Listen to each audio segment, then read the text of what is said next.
The next talk that I'm going to do is on one of what I said is a specific outcome that we would like to achieve. So this project is looking at the performance of tissue-culture-derived plants versus those grown from layers in collaboration with Dr. Nigel Cook.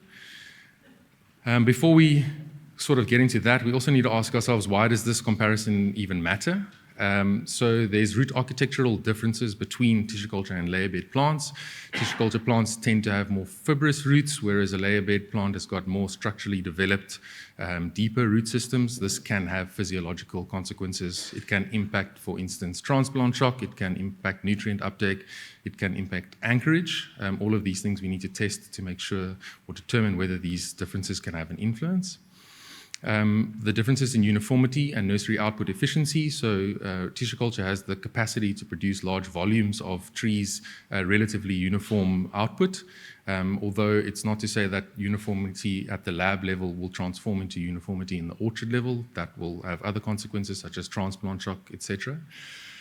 Establishment and field performance. There could be differences between the two source material in terms of establishment and field performance. This is something that we have to test. This is basically the crux of this trial, to make sure or to confirm, whether or not there are differences.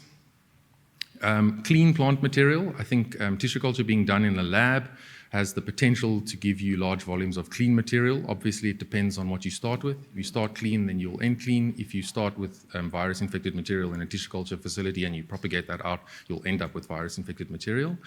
Availability, I think, is quite important. So new rootstocks, particularly coming into the country, getting them in via plant quarantine and then into a layer bed can be quite a long turnaround time. So with tissue culture, if it's certified clean and can be imported that way, we can get larger volumes of new material quicker. But that does come at a cost. So layer bed trees are cheaper than tissue culture trees. So that's also something to take into consideration. And then scientific and industry relevance. If we determine that there's a difference between these two materials, it will mean that we cannot, in an industry trial, lump these two together. And so generalized conclusions over these different source materials cannot be made. So it's important for us to understand that so that we can go forward with our right conclusions. Just the propagation methods at a glance. As I said, tissue culture lab-based propagation, layer bed is field-based. Tissue culture has the potential to give you large volumes of clean material, whereas because in a layer bed there's consistent cutting back, there's the risk of pathogen buildup or transmission over time. Layer bed, however, is suited to traditional nursery infrastructure. You don't need high-tech equipment, whereas tissue culture, you need a lab, so there's quite an investment that goes into that. And then that obviously, as I said, comes with a premium cost, whereas a layer bed is tending to be a bit cheaper.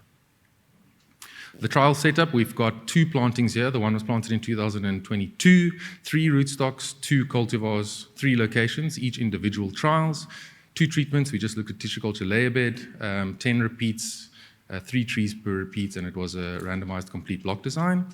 We planted again in 2023. We had 3 rootstocks. It was only 1 cultivar, 2 locations, 4 treatments. This time we brought in pot versus field.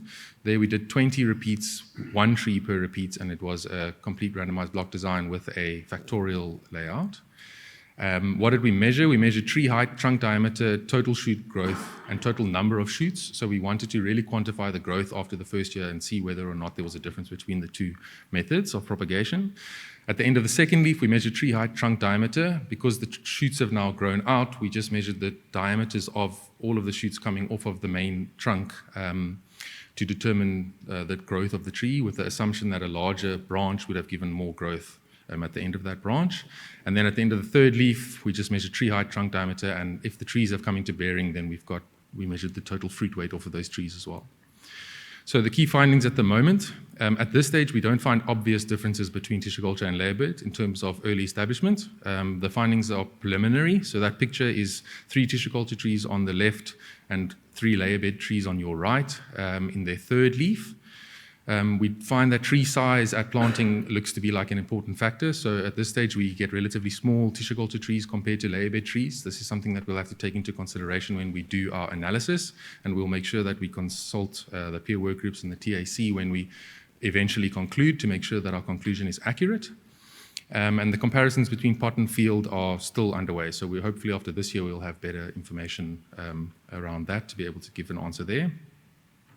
So in conclusion, as the industry moves towards scalable, clean systems, we hope that the findings from these trials can guide nursery practices and inform grower planting decisions.